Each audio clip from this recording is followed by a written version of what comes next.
हरे कृष्णा। ज्येष्ठ मास की इस विशेष कथा श्रृंखला में आप सबका स्वागत है।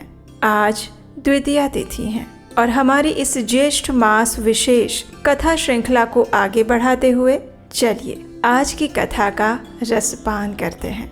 आइए आज की कथा आरंभ करते हैं।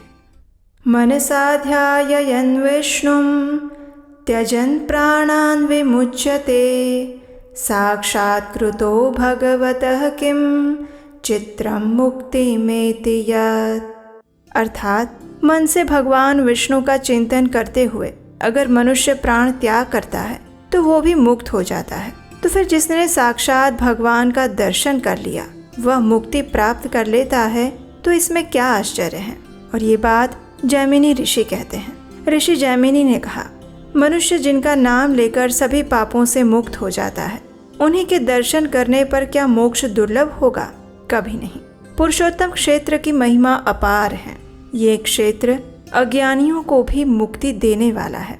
तो फिर जो सदैव शांत, वैराग्य और ज्ञान से संयुक्त रहते हैं, ऐसे मनुष्यों के लिए तो कहना ही क्या। ये सुनकर ऋषि मुनियों ने कहा, हे मुने, नीलाचल पर भगवान विष्णु का दर्शन करके ब्रह्मा जी ने क्या किया? इसका उत्तर देते हुए जैमिनी ऋषि ने कहा, हे ऋषिगण, पुरुषोत्तम क्षेत्र का अत्यंत अद्भुत महात्म्य देखकर ब्रह्मा जी जब तक भगवान विष्णु का ध्यान करते रहे, तब तक पितरों के स्वामी यमराज भी अपने अधिकार के संकुचित होने से व्याकुल होकर दीन भाव से नीलाचल पर्वत पर आ गए। वहां पर भगवान लक्ष्मीपति का उन्होंने दर्शन किया, उन्हें साष्टांग प्रणाम किया और फिर अपने अधिकार की दृढ़ता हेतु भगवान जगन्नाथ की इस प्रकार स्तुति करने लगे। यमराज ने कहा, सृष्टि पालन और संहार के एकमात्र कारण देव देवेश्वर आपको नमस्कार है। सूत में मणियों की भांति आप में ये सब जगत गूंथा हुआ है। आपने ही इस विश्व को धारण किया है, आपने ही इसकी सृष्टि की है और आप ही ने इसका पालन पोषण भी किया है। चंद्रमा और सूर्य आदि का रूप धारण करके आप सदैव समस्त संसार को प्रकाशित करते हैं। आप इस विश्व के स्वामी हैं, जगत की उत्पत्ति के कारण हैं, संसार के आवास स्थान हैं। आपको मैं प्रणाम करता हूँ। हे प्रभु, आप उत्तम करुणा रूपी जल से भरे हुए समुद्र जैसे हैं। आपका वैभव पर अपर एवं परात्पर से भी अतीत है। आप ही इस विश्व के उत्पादक हैं। संसार के संतान रूपी हिम को सुखा डालने वाले हे सूर्य, आपको नमस्कार है। आपने अपनी माया से समस्त वैभवों की रचना की है। तीनों गुण आपकी रज्जु यानी रस्सियां हैं।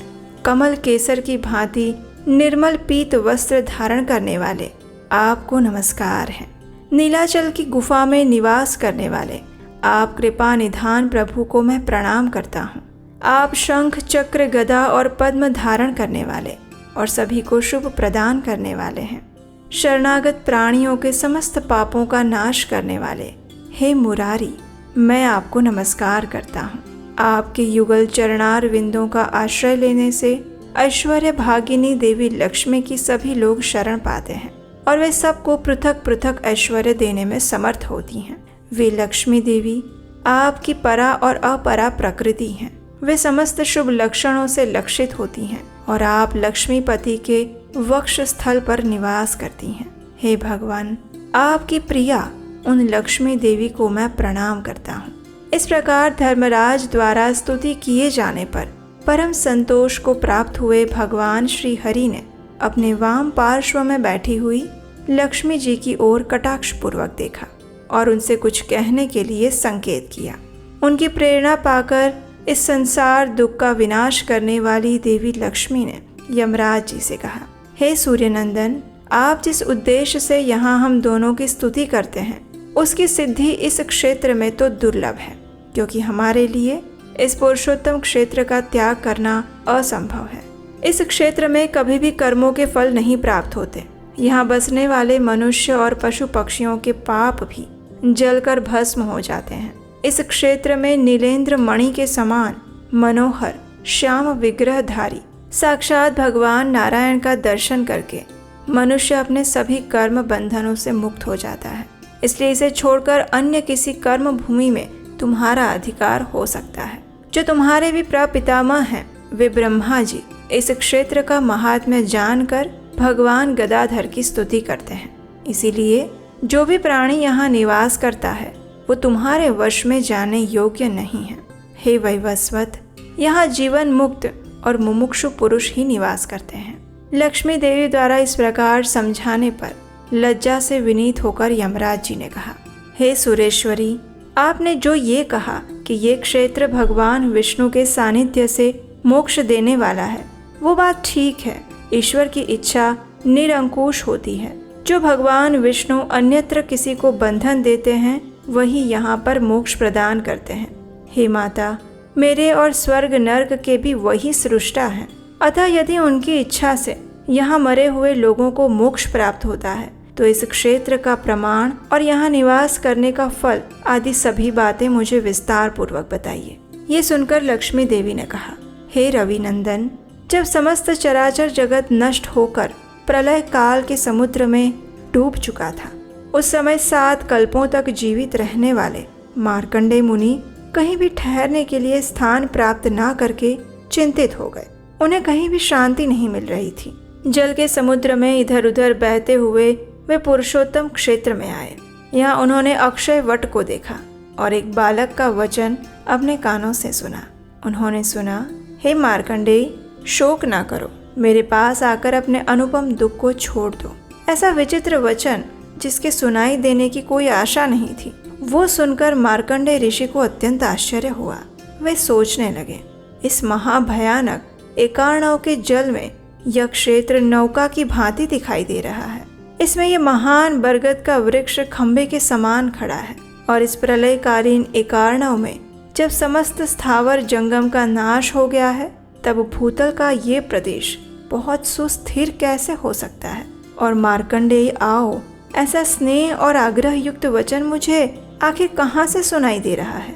इस प्रकार सोचते हुए जल में तैरते हुए मार्कंडेय जी ने शंख, चक्र, गदा हाथ में लिए भगवान विष्णु को और उनके हृदय कमल के आसन पर बैठी हुई मुझ लक्ष्मी को भी देखा। उस समय उनका चित्त प्रसन्न हो गया। फिर उन्होंने हम दोनों को साष्टांग प्रणाम किया। फिर भगवान विष्णु को प्रसन्न करने के लिए वे इस प्रकार उनकी स्तुति करने लगे। ऋषि मार्कंडेय ने कहा, हे दया सागर, आज आपके चरणार विंदों की सेवा का प्रसंग पाकर मैं रुद्र, इंद्र और ब्रह्मा जी के समान वैभव संपन्न हो गया हूँ। आज तक सब और संताप उठाता रहा। प्रभु, अब अपनी शरण में आए हुए मुझ दीन की रक्षा कीजिए। आपके युगल चरणार विंद अचिंत्य शक्ति से संपन्न और कल्याण की प्राप्ति के प्रधान कारण हैं और इसीलिए ब्रह्मा आदि देवता सदैव उनकी परिचर्या में लगे रहते हैं। मैं तो भक्ति और भाव से हीन और दीन मनुष्य हूँ। हे दया सिंधु, कृपया मेरी रक्षा कीजिए। ये संपूर्ण ब्रह्मांड जिनके अंग से उत्पन्न हुआ है और ऐसे कोटि कोटि ब्रह्मांड जिनमें स्थित प्रतीत होते हैं, जिनके लीला विलय से सबकी सृष्टि, पालन और संहार होते हैं, वे आप ही परम भगवान विष्णु हैं। हे भगवान, मुझे अत्यंत दीन की रक्षा कीजिए।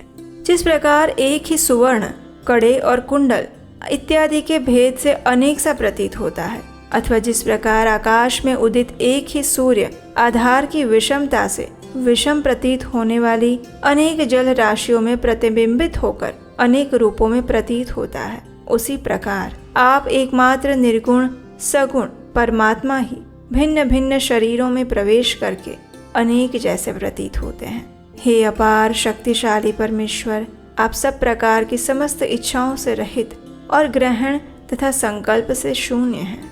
हे सर्वव्यापी जगन्नाथ, मेरी रक्षा कीजिए। मैं संसार समुद्र में डूबा हुआ हूँ। हे गोविंद, अपनी कृपा कटाक्ष पूर्ण दृष्टि से मेरी ओर देखकर इस भावसागर से मेरा उद्धार कीजिए। इस प्रकार स्तुति करते हुए ब्रह्मर्षि मार्कंडेय को कृपा दृष्टि से देखकर भगवान नारायण ने इस प्रकार कहा, हे विप्रवर, मेरे तत्व को न जानने के कारण ही तुम अत्यंत दीन हो रहे हो। तुमने अत्यंत दुष्कर तप का अनुष्ठान किया है, लेकिन उससे केवल दीर्घजीवी हुए हो। हे महामुने, इस कल्पवट के ऊपर पत्ते के दोने में सोए हुए उस बाल स्वरूप को देखो। वो सबका काल रूप है। उसके फैले हुए मुख में प्रवेश करके वहाँ सुखपूर्वक रह सकते हो। भगवान के ऐसा कहने पर मार्कंडेय जी का मुख आश्चर्य से चकित रह गया। उन्होंने वृक्ष पर चढ़कर भगवान के बाल रूप को देखा और उसमें प्रवेश किया। अंदर जाने पर उन्होंने 14 भुवन देखे। ब्रह्मा आदि देवता, दिक्पाल, सिद्ध, गंधर्व, राक्षस, ऋषि, मुनि, देवर्षि, समुद्रों से चिन्हित भूतल, अनेक तीर्थ, नदियां, पर्वत, वनों से उपलक्षित श्रेष्ठ नगर, ये सब कुछ देखा। 7 पाताल और सहस्त्रों नागकन्याएं देखी। हजारों फणों से सुशोभित संपूर्ण जगत का भार धारण करने वाले शेष नाग को देखा और ब्रह्मांड के मध्य में ब्रह्मा जी ने जो कुछ भी सृष्टि की है वो सब अवलोकन किया। इधर उधर घूमने पर भी कहीं भी उस बालक के उदर का अंत नहीं मिला। तब पुनः कंठ मार्ग से बाहर आकर उन्होंने मेरे साथ पुरुषोत्तम भगवान विष्णु का दर्शन किया। श्री भगवान ने कहा, हे मुने, ये विचित्र क्षेत्र मेरा सनातन धाम है, ऐसा ही समझो। यहाँ ना सृष्टि है, न प्रलय है, न संसार का बंधन है। सदैव एक रूप से रहने वाले मुझ मोक्षदायक पुरुषोत्तम को यहाँ विद्यमान जानकर इस क्षेत्र में प्रवेश करने वाला पुरुष घन आनंद स्वरूप होकर पुनः गर्भ में नहीं जाता। भगवान की ऐसी बात सुनकर ऋषि मार्कंडेय ने कहा, हे प्रभु, मैं यहाँ पर निवास करूँगा। हे पुरुषोत्तम, मुझ पर कृपा कीजिए। भगवान श्री हरि ने कहा, हे ब्रह्मर्षि, इस मोक्ष साधक क्षेत्र में मैं प्रलय की समाप्ति पर्यंत रहूँगा। प्रलय के अंत में तुम्हारे लिए यहाँ सनातन तीर्थ का निर्माण करूँगा, जिसके तट पर तपस्या करके मेरे द्वितीय शरीर शिव की आराधना करते हुए तुम मेरी कृपा से मृत्यु को निश्चित रूप से जीत पाओगे। इस प्रकार पहले से वरदान प्राप्त किए हुए मार्कंडेय ऋषि ने वट के वायव्य कोण में भगवान के चक्र से एक कुंड खोदा और उस पवित्र कुंड में रहकर भारी तपस्या से भगवान महेश्वर की आराधना की और फिर उन्होंने मृत्यु को अनायास ही जीत लिया। उन्हीं मार्कंडेय जी के नाम से यह कुंड प्रसिद्ध हुआ है, जिसमें स्नान करके मार्कंडेश्वर शिव का दर्शन करने से अश्वमेघ यज्ञ का फल मिलता है। यह पुरुषोत्तम क्षेत्र 5 कोस तक तो समुद्र के भीतर स्थित है और 2 कोस तक उसके तट की भूमि पर विद्यमान है। यह प्रदेश अत्यंत निर्मल, सुनहरी बालुकाओं से व्याप्त और नीलगिरी से सुशोभित है। वे जो भगवान विश्वनाथ शिव हैं, साक्षात नारायण स्वरूप हैं। वे भगवान जगन्नाथ की उपासना करने के लिए समुद्र के तट पर निवास करते हैं। यमराज के दंड का भय नष्ट करने के कारण उनका नाम यमेश्वर पड़ा है और उनका दर्शन करके तथा पूजा करने से कोटि कोटि शिवलिंगों की पूजा और दर्शन करने का लाभ मिलता है। तो ये थी आज की ज्येष्ठ मास की विशेष कथा। हमें आशा है कि ये कथा आपको अच्छी लगी होगी। अगर ऐसा है तो इसे लाइक कीजिए, शेयर कीजिए और चैनल को सब्सक्राइब कीजिए। और हम आपसे मिलेंगे इसी कथा श्रृंखला की अगली कड़ी के साथ कल प्रातःकाल। हरे कृष्णा।